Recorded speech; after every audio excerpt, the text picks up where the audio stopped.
I'm not an Arsenal fan, but when the results come in on a Saturday and Arsenal have been beaten or drawn or whatsoever, they just think, oh, I'm just going to go make a cup of tea. I'm going to give it an hour, and then I'm going to go. And those guys, like, I feel for DT and Troops. Those guys, I feel for them because they're in it deep. And but I have to sit there and laugh because it's so funny, fan blood. You know what I'm saying? And what was I saying, Robbie? I've had enough, Robbie. I can't take it no more, Robbie. My Tottenham mates are laughing at me, Robbie. I'm just like, oh my god, it's essential viewing.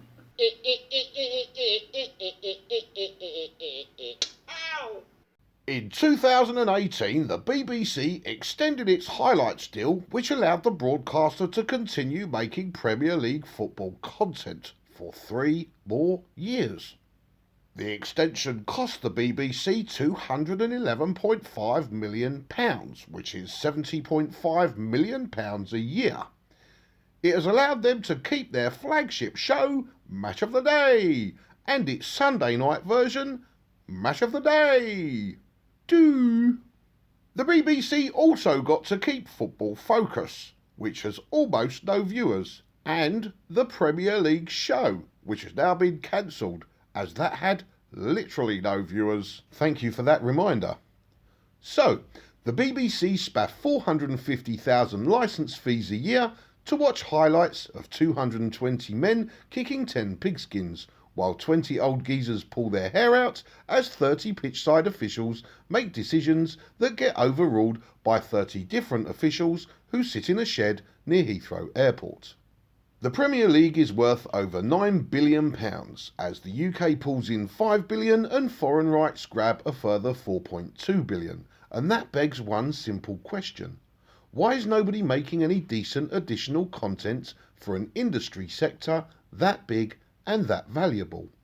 Answer: it's because the Premier League charge an extortionate amount of money for matchday footage, so any show that requires said footage will need a stupidly large production budget, which tends to scare the crap out of conventional broadcasters.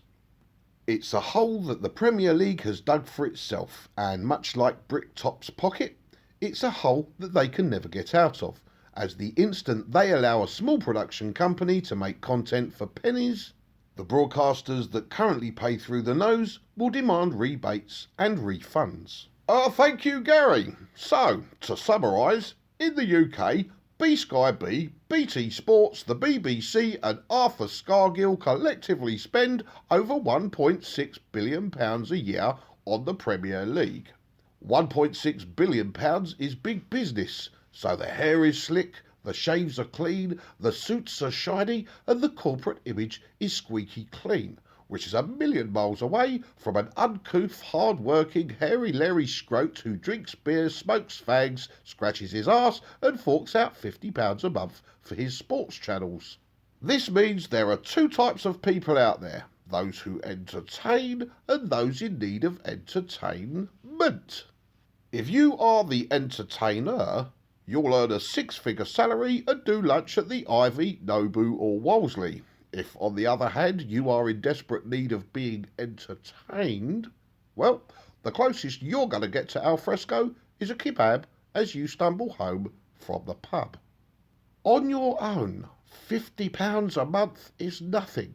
However, if there's a million of you, that's £50 million a month. And as B-Sky B have a reported 10 million subscribers, that's £500 million a month, which is £6 billion a year.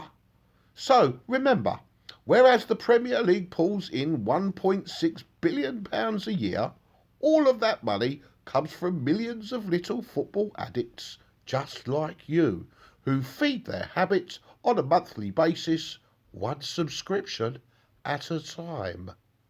Right then, with another pointless international break completed, the Premier League returned, and to give you the gist of what we do here at Slap of the Day, we're going to focus on the most important game of the week, as Manchester City travel to Tottenham Hotspur.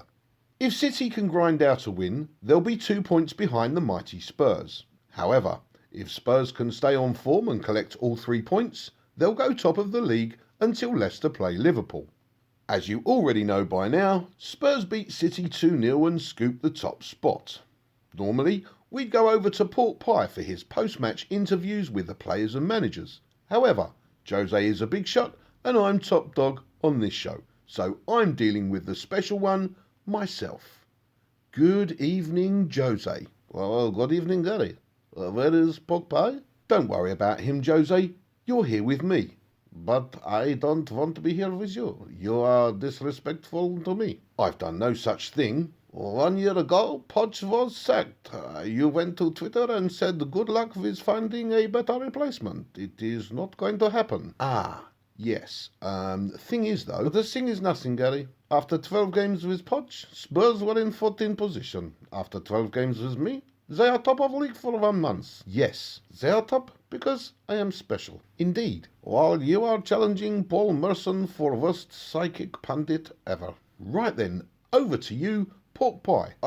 No, that's okay. I can stay here on the sideline to watch you getting your power groove on with Jose just a bit longer. Keep this up and next week's interviews will be done by Tony Hubba Gubba Bubble Gum. Jose Mourinho! You're sitting pretty at the top of the league, and as Leicester went down heavy to the bin dippers on Sunday, you'll stay top all week, which is significantly longer than the 20-minute spell you had last week when you played past the parcel with Southampton, Chelsea and Leicester. Spurs, the league leaders, sum it up in a word. Special. Sum it up with a noise. Wow. Sum it up with a smile. Good man. Moving on. Having spoken with the winners, it's time to speak to the losers. Raheem Sterling! Oh, good Lord. Has anybody got a box for him to stand on? Yep, milk crate is fine. Shove it down there and up your pop. Sterling, not fit enough to play for your country, but fit enough to play for your club, as pointed out by Jose Mourinho. Thank you, Pork Pie. You're welcome, sir. Now then, what have you got to say about losing to Spurs? Hey, come on, Harry. We lose to Spurs all the time now, you know what I mean? And they bluffed us out of the Champions League when my goal got disallowed because Aguero's toenail was offside. Then we come to the lane and Bergwijn slap our ass. So today ain't really that surprising, is it? You know what I mean, Harry? That's an extraordinary voice you've got there. Gary! The Premier League runs for 38 weeks and each week houses 10 games, which means there are 380 games a year that need covering. Amazon Prime paid £90 million to broadcast 20 games a year for 3 years over the festive periods, which is £30 million a year or £1.5 million per game. Unfortunately for Amazon, that equates to a 1-month subscription followed by an 11-month cancellation, as football fans only want football-related content. The same thing happens with BT Sport once the Champions League ends and B-Sky B as soon as the Premier League is over, as there's not much point in retaining a subscription if you're not getting the content you crave. Slab of the Day will cover all 380 games a season, which is 10 games per week for the 38 match weeks. Is it possible to make a Premier League football show that does not require any matchday footage? I'm going with a resounding yes, as this man has managed to do it not once, but twice, as AFTV is his online brainchild, while the Real Football Fan Show is a variant of AFTV that he has taken to a national broadcaster. What a legend now. I remember your kind words where you were saying that you're a regular watching AFTV. You still watching? Yeah, but it's not that great this season because you're kind of doing all right. I was you know what I mean? When Arsenal beat Mould, were they in the kitchen with a can of Mr. Muscle? When Arsenal beat Mould 4-1, the viewing figures were around 10,000 views. And when Arsenal beat Liverpool, you have 24 and 22,000 views. When Arsenal lost to Liverpool, nearly 4 million views. The Premier League is worth over £3 billion a year. Yet there doesn't appear to be a single broadcast executive on the planet that fully understands why.